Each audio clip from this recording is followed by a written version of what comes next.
Hello friends, welcome to KS mentor. എല്ലാവർക്കും degree level എക്സാംസിന്റെ ഭാഗമായി നടക്കുന്ന ഫ്രീ യൂട്യൂബ് സീരീസിലെ ദ ട്രൂത്ത് എന്ന സെഗ്മെന്റിലേക്ക് എല്ലാവർക്കും സ്വാഗതം.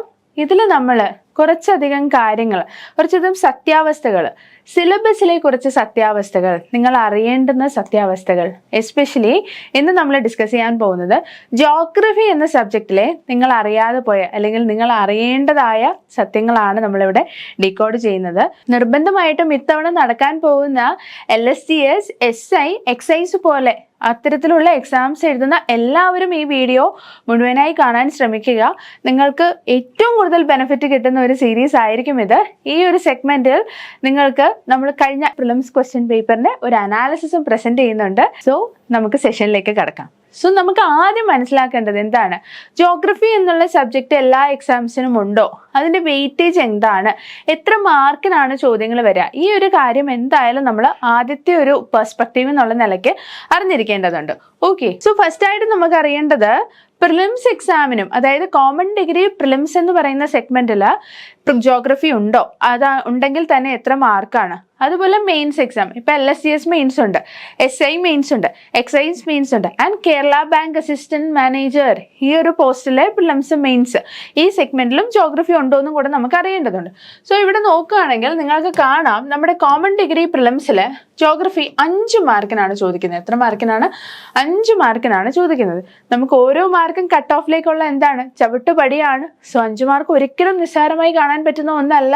ജനറൽ സ്റ്റഡീസ് ഭാഗത്തെ എക്കണോമിക്സ്, ജോഗ്രഫി പോലെയുള്ള ഭാഗങ്ങൾക്ക് എന്താണ് 5 മാർക്ക് വെയിറ്റേജ് ആണ് എവിടെ വരുന്നത്, പ്രിലിംസിന് വരുന്നത്. ഇനി മെയിൻസിന് ഇവർക്ക് എത്ര വെയിറ്റേജ് ആണെന്നും കൂടെ നമുക്കൊന്ന് നോക്കാം. ഇനി മെയിൻസ് പറയുകയാണെങ്കിൽ നമുക്കിപ്പോൾ LSTS സിലബസ് എല്ലാവരും കണ്ടിട്ടുണ്ടാവല്ലോ. നമുക്ക് 2 പേപ്പേഴ്സ് ഉണ്ട് അല്ലേ. അതിൽ ആദ്യത്തെ പേപ്പറിലാണ് ജോഗ്രഫി എന്നുള്ള സബ്ജക്റ്റ് വരുന്നത്.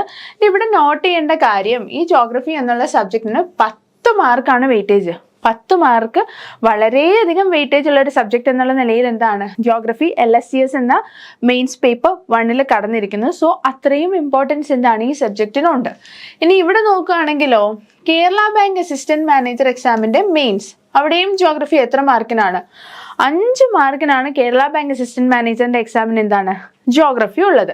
ഇനി 2 മെയിൻസ് എക്സാം കൂടെ ഉണ്ട്, അതിന്റെ വെയിറ്റേജും കൂടെ എങ്ങനെയാണെന്ന് നമുക്ക് നോക്കാം. ഇത് നോക്കുകയാണെങ്കിലോ, എക്സൈസ് ഇൻസ്പെക്ടറിന് അഗൈൻ ജോഗ്രഫി 5 മാർക്കിനും SI എക്സാമിനാണെങ്കിൽ ജോഗ്രഫി 3 മാർക്കിനുമാണ് ഉള്ളത്. സോ ഇവിടെ നമുക്ക് മനസ്സിലാക്കേണ്ട കാര്യം, ജോഗ്രഫി എന്താണ്, പ്രിലിംസ് ആയാലും മെയിൻസ് ആയാലും എന്താ, ജോഗ്രഫി എന്നുള്ള സബ്ജക്റ്റ് കണ്ടിന്യൂസ് ആയിട്ടുണ്ട്. വെയിറ്റേജിന്റെ കാര്യത്തിൽ മാത്രമാണ് വ്യത്യാസമുള്ളത്. അവിടെ പ്രിലിംസിന് 5 മാർക്കാണെങ്കിൽ മെയിൻസിന് എക്സാംസ് അനുസരിച്ച് വ്യത്യാസമുണ്ട്. LSTSന് 10 മാർക്ക്, SIക്ക് 3 മാർക്ക്, എക്സൈസിന് 5 മാർക്ക്, കേരള ബാങ്ക് അസിസ്റ്റന്റ് മാനേജർക്കും എന്താണ് 5 മാർക്കാണ്. സോ നിങ്ങൾക്ക് നിങ്ങളുടെ ഈ സബ്ജക്റ്റിന്റെ ഇമ്പോർട്ടൻസ് മനസ്സിലായെന്ന് ഞാൻ വിചാരിക്കുന്നു. ഇനി ഈ എക്സാംസിനെല്ലാം ഉള്ള ജോഗ്രഫിയുടെ സിലബസിനെ കുറിച്ചും കൂടെ നമുക്ക് നോക്കാം. നമ്മുടെ സീരീസ് അതാണല്ലോ, ദ ട്രൂത്ത് സീരീസ്, സിലബസിന്റെ സത്യങ്ങൾ മനസ്സിലാക്കുന്ന ട്രൂത്ത് സീരീസ് ആണ്. അപ്പൊ അതിനു മുമ്പ് നമ്മൾ സിലബസ് ഒന്ന് കണ്ടിരിക്കണം.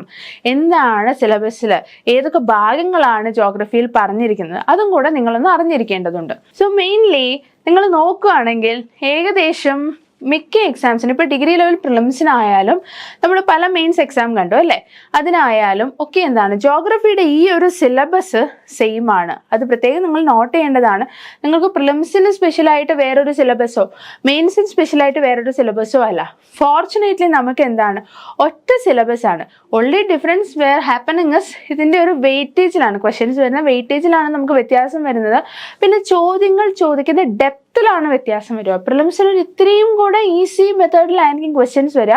പക്ഷെ മെയിൻസിന് കുറച്ചുകൂടെ ഡെപ്ത്, കുറച്ചുകൂടെ അവഗാഹം ആവശ്യമുള്ള നിലയിൽ ഒരു അണ്ടർസ്റ്റാൻഡിങ് ആണ് ശരിക്കും പറഞ്ഞാൽ എന്താ മെയിൻസ് ലെവൽ എക്സാമിന് ഡിമാൻഡ് ചെയ്യുന്നത്. പക്ഷേ എല്ലായിടത്തും സിലബസ് സെയിമാണ്. അപ്പോൾ സിലബസിൽ പ്രധാനമായിട്ടും നമ്മൾ ശ്രദ്ധിക്കേണ്ടത് 3 സബ് മൊഡ്യൂൾസ് ആണ്. ഒന്ന് നമ്മുടെ ബേസിക്സ് ഓഫ് ജോഗ്രഫി, അല്ലെങ്കിൽ നമ്മൾ ഫിസിക്കൽ ജോഗ്രഫി, അല്ലെങ്കിൽ വേൾഡ് ജോഗ്രഫി, ഇങ്ങനെ പറയുന്നതായിരിക്കും കുറേ പേർക്ക് മനസ്സിലാവുക. ഫിസിക്കൽ ജോഗ്രഫി അല്ലെങ്കിൽ വേൾഡ് ജോഗ്രഫി, ഈ ഒരു മൊഡ്യൂളാണ് ആദ്യത്തെ സബ് മൊഡ്യൂൾ. ഓക്കെ, ഇനി ഈ മൊഡ്യൂളിൽ എത്ര ക്വസ്റ്റ്യൻസ് വന്നു എന്നല്ലേ, ആ ഒരു ഭാഗം നമുക്ക് ഇത് കഴിഞ്ഞ് അനലൈസ് ചെയ്യാം. ഇനി രണ്ടാമത്തെ ഒരു സബ് മൊഡ്യൂളാണ് എന്ത്, ഇന്ത്യൻ ജോഗ്രഫി, ഇന്ത്യയുടെ ഇമ്പോർട്ടൻറ്റ് കാര്യങ്ങളാണ്, ഇന്ത്യയുടെ physiography, reverse of India, minerals of India, ഇത്തരത്തിലുള്ള പല കാര്യങ്ങൾ. ഇനി കേരള ജോഗ്രഫി എന്താ? സിമിലർ ടു നമ്മൾ ഇന്ത്യൻ ജോഗ്രഫി പഠിച്ചതുപോലെ തന്നെ കേരള ജോഗ്രഫിയിലും എന്താ? ഫിസിയോഗ്രഫി ഉണ്ട്, ഡിസ്ട്രിക്ട്സ് ഉണ്ട്, ക്ലൈമറ്റ് ഉണ്ട്, റിവേഴ്സ് ഉണ്ട്, അഗ്രികൾച്ചറൽ ആൻഡ് റിസർച്ച് ഇൻസ്റ്റിറ്റ്യൂട്ട്സ് ഉണ്ട്. സിമിലർ ടു നമ്മൾ ഇന്ത്യയിൽ ജോഗ്രഫിയിൽ പഠിക്കുന്നതിൻ്റെ ഒരു എന്താ പറയുക, വേറെ കേരള പെർസ്പെക്റ്റീവിലുള്ളൊരു വേർഷനാണ് ഇവിടെ നമ്മൾ കേരള ജോഗ്രഫിയിൽ പഠിക്കേണ്ടത്. ഇനി നമുക്ക് ഇങ്ങനെ ഈ സിലബസിൽ കാണുന്ന ഈ ഭാഗങ്ങളുണ്ടല്ലോ, ശരിക്കും ഇങ്ങനെ തന്നെയാണോ?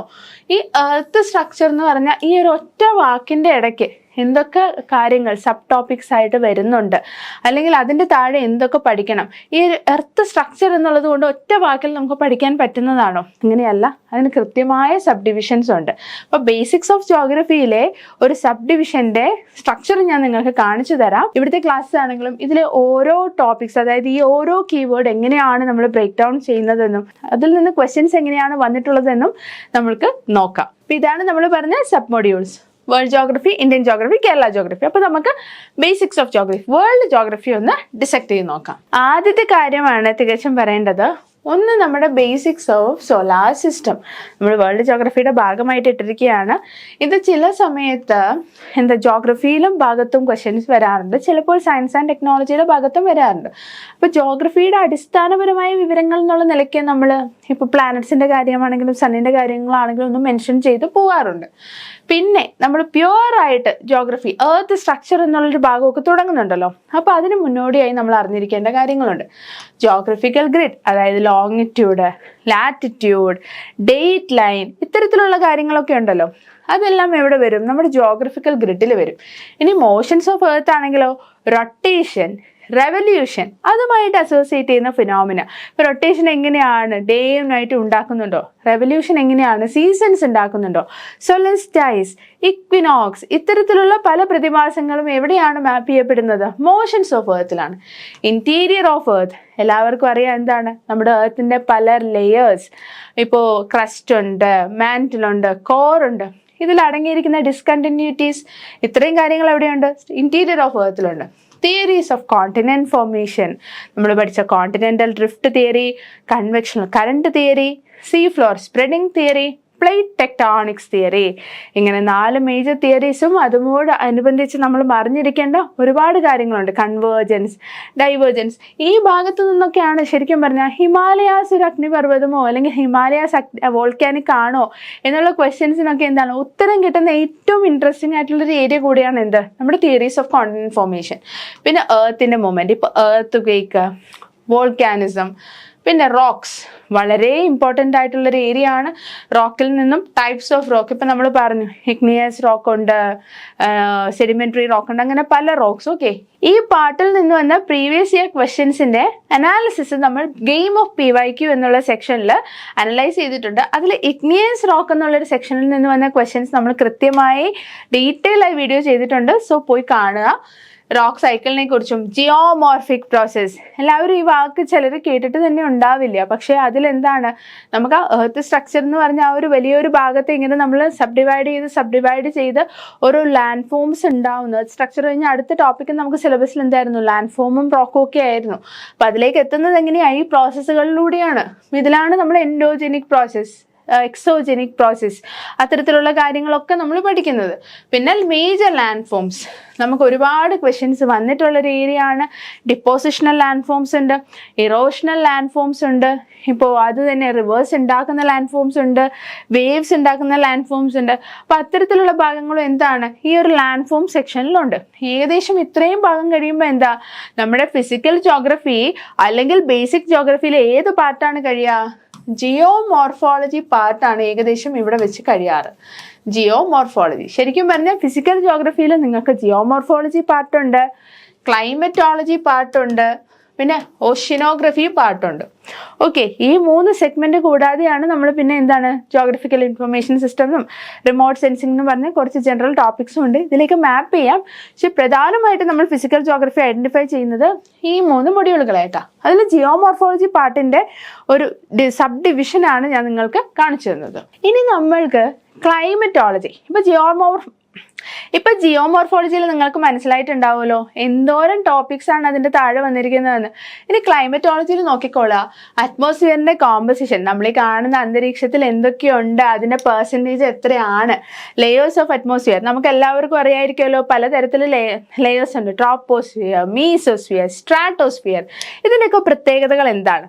അത്തരത്തിൽ കുറേ ഭാഗങ്ങളാണ് ഇവിടെ. ലെയേഴ്സ് ഓഫ് അറ്റ്മോസ്ഫിയർ, ഹ്യൂമിഡിറ്റി, പിന്നെ ക്ലൗഡിൻ്റെ പ്രസിപ്പിറ്റേഷൻ, ടെമ്പറേച്ചർ, ഇങ്ങനെയുള്ള കാര്യങ്ങൾ, general circulation of atmosphere. This is very very important. And climatic regions of world. ഇത് രണ്ടും എന്താണ്, വളരെ ഇമ്പോർട്ടൻ്റ് ആണ്. നമ്മളിപ്പം കാറ്റിൻ്റെ കാര്യം, ജനറൽ സർക്കുലേഷൻ ഓഫ് അറ്റ്മോസ്ഫിയർ, വിൻഡ്സിൻ്റെ കാര്യം ഒക്കെ നമ്മൾ പറയുന്നുണ്ട്, റൈറ്റ്? എങ്ങനെയാണ് വിൻഡ് ഫോം ചെയ്യുന്നത്? ഇപ്പം നമുക്ക് എല്ലാവരും ഇപ്പോൾ കേട്ട് ശീലിച്ചിട്ടുണ്ടാവും. ഈസ്റ്റേർലി, വെസ്റ്റേർലി ആൻഡ് ട്രോപ്പിക്കൽ ഭാഗത്താണെങ്കിൽ അതിനെ എന്ത് വിളിക്കും? വെസ്റ്റേർലി ടെമ്പറേറ്റ് ഭാഗത്താണോ വീശുന്നത്, അതോ ട്രോപ്പിക്കൽ ഭാഗത്താണോ? പോളാർ, ജെറ്റ് സ്ട്രീം, അങ്ങനെ കുറേ കാര്യങ്ങൾ, കുറേ പേർക്ക് കൺഫ്യൂഷൻസ് ഉണ്ടാവും. സോ തീർച്ചയായിട്ടും ജോഗ്രഫിയിൽ നിങ്ങൾക്ക് ബുദ്ധിമുട്ടുള്ള ഭാഗങ്ങൾ നിങ്ങൾ കമൻറ്റ് ചെയ്യുക. തീർച്ചയായിട്ടും നമ്മൾ ക്ലാസ്സുകളായിട്ട് വരുന്നതായിരിക്കും. നിങ്ങൾക്ക് പുതുതായിട്ട് റാങ്ക് മേക്കർ സീരീസ് എന്ന് പറഞ്ഞിട്ടൊരു സെക്ഷൻ നമ്മൾ ആരംഭിച്ചിട്ടുണ്ട്. ഇതിൽ ഏകദേശം നിങ്ങൾ കമൻറ്റ് ചെയ്യുന്ന ഈ ടോപ്പിക്സും സെലക്ട് ചെയ്യുന്നതായിരിക്കും. അതുപോലെ മാർക്ക് ഹൈ യീൽഡിംഗ് ആയിട്ട് നിങ്ങൾക്ക് റിവാർഡ് ചെയ്യുന്ന ടോപ്പിക്സും നമ്മൾ അവിടെ ക്ലാസ്സുകൾ തരുന്നതായിരിക്കും. സോ നിങ്ങൾക്ക് ഈ ഭാഗത്തെ ക്ലാസ്സുകൾ ആവശ്യമുണ്ടെങ്കിൽ do comment and let us know. നമ്മൾ തീർച്ചയായിട്ടും അതിനെ അഡ്രസ്സ് ചെയ്യുന്നതായിരിക്കും. സോ അതുപോലെയാണ് air mass, cyclones, ocean acidification, അങ്ങനെയുള്ള കാര്യങ്ങൾ. പിന്നെ ഇതൊക്കെ നിങ്ങളുടെ മാപ്സിൻ്റെ basics of cartography, remote sensing, then GIS ഒക്കെ പ്രീവിയസ് ആയിട്ട് ക്വസ്റ്റ്യൻ പേപ്പറിൽ എപ്പോഴും വരുന്നതാണ്. ഒരുപാട് ഡീപ്പറായിട്ടൊന്നും പഠിക്കണ്ടെങ്കിലും അവിടെ നമുക്ക് അത്യാവശ്യം നോളജ് വേണ്ട ഏരിയ ആണ്. ഓക്കെ, അടുത്തതായി ഓഷ്യനോഗ്രഫിയിൽ ഇപ്പോൾ ഓഷ്യൻ്റെ ഡിസ്ട്രിബ്യൂഷൻ, മൂവ്മെൻറ്റ്സ്, പിന്നെ സലൈനിറ്റി. ഓഷ്യൻ ഉപ്പുരസമാണെന്ന് നമുക്കറിയാലോ. അപ്പോൾ ഈ ഉപ്പുരസത്തിൻ്റെ ഒരു വേരിയേഷൻ എങ്ങനെയാണ്, ഡെപ്തിലേക്ക് പോകുമ്പോൾ എങ്ങനെയാണ്, അങ്ങനെയുള്ള കാര്യങ്ങളൊക്കെ എന്താണ് നമുക്ക് പഠിക്കേണ്ടതായിട്ടുണ്ട്. ടെമ്പറേച്ചറിൻ്റെ കാര്യങ്ങൾ പഠിക്കേണ്ടതായിട്ടുണ്ട്. പിന്നെ ഈ രണ്ട് ഭാഗങ്ങൾ അങ്ങനെ അധികമായിട്ട് ഡിഗ്രിക്ക് ചോദിച്ച് കണ്ടിട്ടില്ല. പക്ഷേ ഞാൻ ടോപ്പിക് ബ്രേക്ക് ഡൗൺ എന്നുള്ള നിലയ്ക്ക് നിങ്ങൾക്ക് കാണിച്ചു തന്നതാണ്. ഓക്കെ, നമുക്ക് ഡിഗ്രിക്ക് അധികം അങ്ങനെ ക്വസ്റ്റ്യൻസ് വരാത്തൊരു ഏരിയ ആണ്. പക്ഷെ കേസുകാർക്ക് ഈ ഭാഗത്ത് നിന്ന് ക്വസ്റ്റ്യൻസ് വരാൻ ചാൻസസ് ഉണ്ട്. ആൻഡ് പിന്നെ നമുക്ക് അടുത്തതായിട്ട് നമുക്ക് സിലബസിലുള്ള പ്രധാന ആൾക്കാരാണ് നമ്മുടെ എക്കണോമിക് ജോഗ്രഫിയുടെ ഭാഗമായിട്ടും നമ്മുടെ എന്താണ് land transport of world, water transport of world and air transport of world. ഈ മൂന്ന് കാര്യങ്ങളും എന്താണ്? ഇപ്പോൾ വാട്ടർ വേസ് അല്ലെങ്കിൽ ഇൻ്റർനാഷണൽ ബൗണ്ടറീസ്, ഇപ്പോൾ ഇൻ്റർനാഷണൽ സീ ബൗണ്ടറീസ്, അങ്ങനെയുള്ള കാര്യങ്ങളും എന്താ നമുക്ക് ജനറൽ ആയിട്ടൊന്ന് അറിഞ്ഞിരിക്കണം. ഇതൊക്കെ ഒരുപാട് ഡെപ്തിൽ അറിഞ്ഞിരിക്കേണ്ട കാര്യമല്ല, പക്ഷെ നമുക്കൊരു വാസ്റ്റ് നോളജ് ആവശ്യമുള്ള കാര്യമാണ്. അപ്പം നിങ്ങൾക്ക് ഇപ്പോൾ ഒരു ചെറിയ ഐഡിയ കിട്ടിയിട്ടുണ്ടാവുമല്ലോ. ബേസിക്സ് ഓഫ് ജോഗ്രഫി എന്ന് പറഞ്ഞാൽ നിങ്ങളുടെ സിലബസിൽ കൊടുത്തിരിക്കുന്ന ആ ഭാഗത്തിന് ഇത്രയധികം ഡെപ്ത് ഉണ്ട്. ഇനി ഈ ഓരോ ടോപ്പിക്കിനും എന്താണ് ഇഷ്ടം പോലെ സബ് ടോപ്പിക്സും ഉണ്ട്. ആ സബ് ടോപ്പിക്കിനെ വീണ്ടും നമ്മൾ സ്പ്ലിറ്റ് ചെയ്തിട്ടുണ്ട്.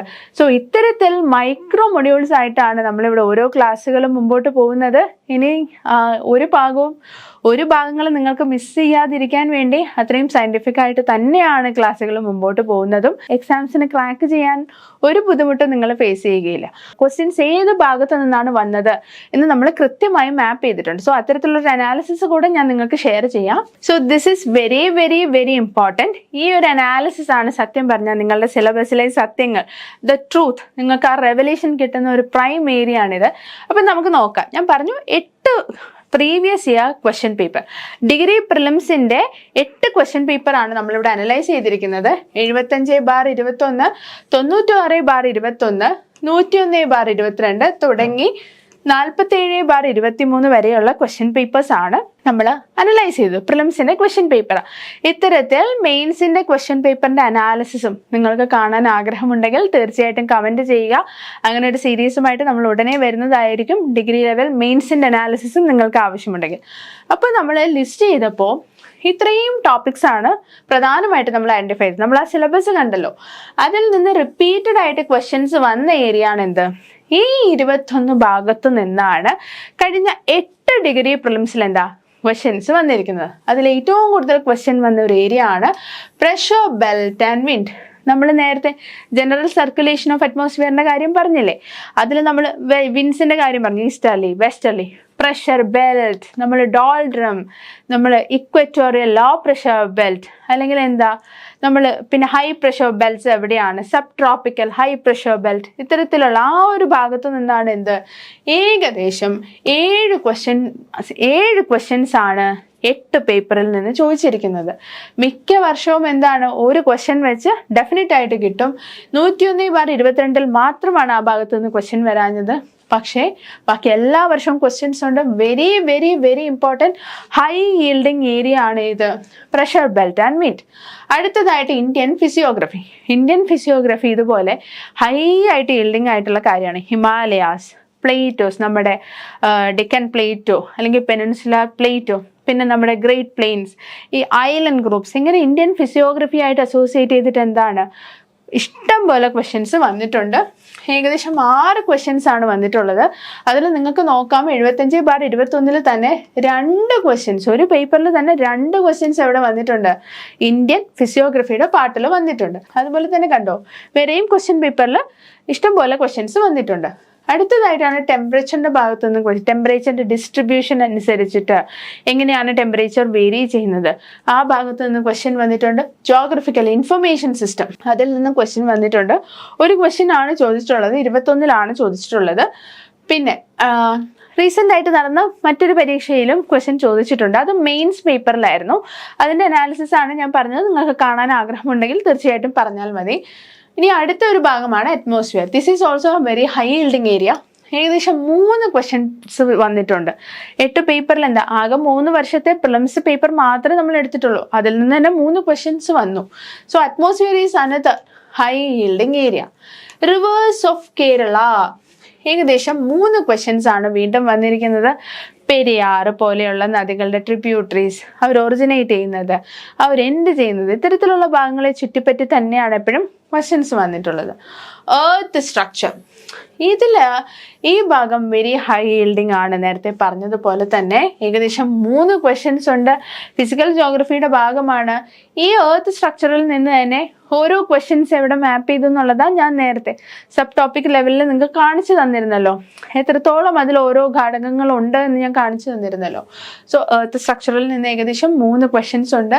പിന്നെയുള്ള ഏരിയ ആണ് റിമോട്ട് സെൻസിങ്, 1 മാർക്ക്. പിന്നെ ഈ ചുവടെ കൊടുത്തിരിക്കുന്ന കാര്യങ്ങളിലൊക്കെ എന്താണ് ഏകദേശം 1 മാർക്ക് വെച്ചിട്ടാണ് ക്വസ്റ്റ്യൻസ് ചോദിച്ചിട്ടുള്ളത്. ഇനി ഈ ഇത്രയും പ്രയോറിറ്റി ഏരിയ കഴിഞ്ഞാൽ നിങ്ങൾ എന്തായാലും പഠിക്കേണ്ട മറ്റൊരു ഇമ്പോർട്ടൻ്റ് ഏരിയ ആണ് റോക്ക്. ഞാൻ നേരത്തെ പറഞ്ഞു igneous rock, metamorphic rock, sedimentary rock. ഇതിൽ നിന്ന് എന്താണ് ഇപ്പോൾ 2 ക്വസ്റ്റ്യൻസ് ചോദിച്ചിട്ടുണ്ട്. പ്രിലിംസിൽ ഏകദേശം 2 ക്വസ്റ്റ്യൻ്റെ yield എന്താ നിങ്ങൾക്ക് ആ ഭാഗത്തുണ്ട്. അതിൽ ഒരു ക്വസ്റ്റ്യൻ ആണ് നമ്മൾ ഗെയിം ഓഫ് PYQs ഡിസ്കസ് ചെയ്തിരിക്കുന്നത്. അത് കാണുക, ഭയങ്കര ഹൈ yielding ആണ്. നിങ്ങൾക്ക് ആ ഒരു ഒറ്റ ക്ലാസ് കൊണ്ട് തന്നെ ഇഗ്നിയസ് റോക്കിനെ കുറിച്ചുള്ള എല്ലാ വിവരങ്ങളും നിങ്ങൾക്ക് കിട്ടും.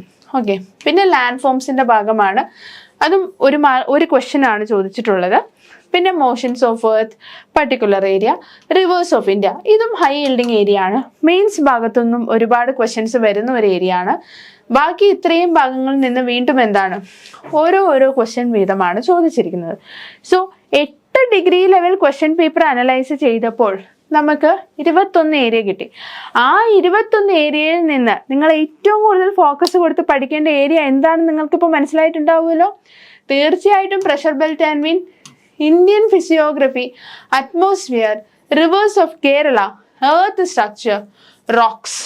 ഓക്കെ, ഇത്രയും കാര്യങ്ങൾ എന്താ ഒരു കാരണവശാലും മിസ്സാവാൻ പാടില്ല. ഏറ്റവും കൂടുതൽ ക്വസ്റ്റ്യൻ ചോദിച്ചിട്ടുള്ള ഏരിയ ആണ്. വീണ്ടും ക്വസ്റ്റ്യൻസ് വന്നിട്ടുള്ള ഏരിയ ആണ്. ഇനി വരുന്ന പ്രിലിംസിലും ഇത് തന്നെ ഉണ്ടാവും. തീർച്ചയായിട്ടും ഈ ഭാഗങ്ങൾ സ്കിപ്പ് ചെയ്തിട്ട് ക്വസ്റ്റ്യൻസ് ഇടുക എന്നുള്ളത് എന്താണ് ജോഗ്രഫി എന്ന സബ്ജക്റ്റിനോട് തന്നെ നീതി പുലർത്താത്ത ഒരു അവസ്ഥയാണ്. സോ എന്തായാലും നിങ്ങൾക്ക് ഈ ഭാഗത്ത് നിന്ന് ക്വസ്റ്റ്യൻസ് കിട്ടും. സോ ഇങ്ങനെ ഈ പ്രയോറിറ്റി മനസ്സിലാക്കി നിങ്ങൾ പഠിക്കാൻ ശ്രമിക്കുക. അങ്ങനെ പ്രയോറിറ്റി മനസ്സിലാക്കി ഇമ്പോർട്ടൻസ് കൊടുക്കേണ്ട ഭാഗത്ത് കൊടുത്ത് വേണ്ടത് മാത്രം പഠിച്ച് നിങ്ങൾ എക്സാം ക്ലിയർ ചെയ്യാൻ ശ്രമിക്കുക. ആവശ്യമില്ലാതെ കുറേ കാര്യങ്ങൾ പഠിച്ചിട്ട് കാര്യമില്ലല്ലോ. നമുക്ക് എന്താണോ yield തരുന്നത് ആ കാര്യങ്ങൾ കൃത്യമായിട്ട് പഠിക്കുക എന്നുള്ളതാണ് നമ്മൾ ചെയ്യേണ്ട കാര്യം. ഇനി ഇത്ര ഏരിയാസ് ഞാൻ പറഞ്ഞില്ലേ, ഈ ഭാഗത്ത് നിന്ന് വന്ന ചില 2-3 ക്വസ്റ്റ്യൻസ് കൂടെ ഞാൻ കാണിച്ചു തരാം. അതിൽ ആദ്യത്തെ ക്വസ്റ്റ്യൻ ആണ് 73/21 ചോദിച്ചതാണ്. Peninsular reverse system, reverse of India എന്നുള്ള ടോപ്പിക്കിലാണ് വന്നത്. ഇത് ഞാൻ ഈ ക്വസ്റ്റ്യൻ എന്താണ് നമ്മൾ ഗെയിം ഓഫ് PYQൽ ഡിസ്കസ് ചെയ്തിട്ടുണ്ട്. കൃഷ്ണ റിവർ സിസ്റ്റത്തിനെ കുറിച്ചാണ് ഈ ഭാഗത്ത് ഡിസ്കസ് ചെയ്തിരിക്കുന്നത്. സോ റിവേഴ്സ് ഓഫ് ഇന്ത്യ എന്ന് പറഞ്ഞ് നമ്മൾ നേരത്തെ ക്വസ്റ്റ്യൻ പേപ്പറിൽ ഡിസ്കസ് ചെയ്ത ഏരിയയിൽ നിന്നാണ് ഈ ക്വസ്റ്റ്യൻ വന്നിരിക്കുന്നത്. ഇനി രണ്ടാമത്തെ ക്വസ്റ്റ്യൻ ആണെങ്കിലോ, പ്രഷർ ബെൽറ്റ് ആൻഡ് വിൻഡ്, നമ്മൾ വെരി ഹൈ ഈൽഡിംഗ് ഏരിയ ആയിട്ട് ഐഡന്റിഫൈ ചെയ്ത പ്രഷർ ബെൽറ്റ് ആൻഡ് വിൻഡിൽ നിന്ന് വന്ന ക്വസ്റ്റ്യൻ ആണ്. 116/22 ഈ ക്വസ്റ്റ്യൻ വന്നത്.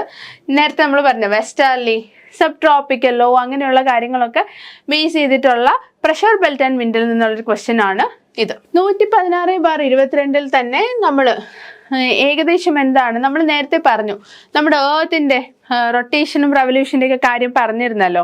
മൂവ്മെന്റ് ഓഫ് ഏർത്തിൽ നമുക്ക് നമ്മൾ പറഞ്ഞിട്ടുണ്ടായിരുന്നു. അതിൽ ഇക്വിനോക്സ്, സോൾസ്റ്റൈസിന്റെ കാര്യമൊക്കെ പറഞ്ഞിരുന്നു. സോ ആ ഭാഗത്തു നിന്ന് വന്ന മറ്റൊരു ക്വസ്റ്റ്യൻ ആണ്. നമ്മൾ ഫിസിക്കൽ ജോഗ്രഫിയിൽ ഏർത്ത് സ്ട്രക്ചറിന്റെ ഏർത്തിന്റെ മൂവ്മെന്റുമായിട്ട് അസോസിയേറ്റ് ചെയ്തിട്ട് നമ്മൾ പറഞ്ഞ ഭാഗത്തു നിന്നുള്ള ക്വസ്റ്റ്യൻ ആണ് ഇത്. വീണ്ടും 75/21 വെസ്റ്റർലിയെ കുറിച്ചുള്ള ക്വസ്റ്റ്യൻ ആണ്. പ്രഷർ ബെൽറ്റ് ആൻഡ് വിൻഡ് എന്നുള്ള ഭാഗത്ത് നിന്ന് തന്നെയാണ് വീണ്ടും ഈ ക്വസ്റ്റ്യൻ വന്നിരിക്കുന്നത്. സോ നിങ്ങൾക്ക് ആ ഏരിയയുടെ ഇമ്പോർട്ടൻസ് ഇപ്പോൾ കൃത്യമായിട്ട് മനസ്സിലായിട്ടുണ്ടാവുമെന്ന് ഞാൻ വിചാരിക്കുന്നു. സോ ഈ പറഞ്ഞ അനാലിസിസ് നിങ്ങൾക്ക് ഇഷ്ടപ്പെട്ടിട്ടുണ്ടെങ്കിൽ തീർച്ചയായിട്ടും ലൈക്ക് ചെയ്യുക, ഷെയർ ചെയ്യുക, സബ്സ്ക്രൈബ് ചെയ്യുക. ഇനിയും ഇതുപോലെയുള്ള ബാക്കി സബ്ജക്ട്സിന്റെ അനാലിസിസ് കാണണമെങ്കിലും തീർച്ചയായും ഞങ്ങളോട് കമന്റിലൂടെ പറയുക. സോ 5 ഒരാൾക്ക് ഗവൺമെന്റ് ജോലി എന്ന സ്വപ്നം നേടിക്കൊടുത്തത് KS മെന്ററിന്റെ ചരിത്രമാണ്. സോ നിങ്ങളുടെ സ്വപ്ന ജോലി കരസ്ഥമാക്കാൻ തീർച്ചയായിട്ടും KS മെന്ററിലേക്ക് വരിക, നമ്മളോടൊപ്പം പഠിക്കുക, നമ്മളോടൊപ്പം വളരുക. തീർച്ചയായിട്ടും വീഡിയോ ഇഷ്ടപ്പെട്ടെങ്കിൽ കമന്റ് ചെയ്യുക. ആൻഡ് ഇനിയും ഇതുപോലെയുള്ള സെഷൻസ് വേണമെങ്കിൽ അതും പറയുക. ആൻഡ് ഇതിന്റെ കൂടെ പറഞ്ഞു കൊള്ളട്ടെ, ജനുവരി 17 KS മെന്ററിൽ പുതിയ ഡിഗ്രി ബാച്ച് സ്റ്റാർട്ടായ വിവരം കൂടെ ഞാൻ പറഞ്ഞു കൊള്ളട്ടെ. ഇനിയും ജോയിൻ ചെയ്യാൻ ആഗ്രഹമുള്ളവർ തീർച്ചയായിട്ടും ജോയിൻ ചെയ്യുക. നമ്മളെ കോൺടാക്ട് ചെയ്താലും മതി. So thank you guys. See you in other series.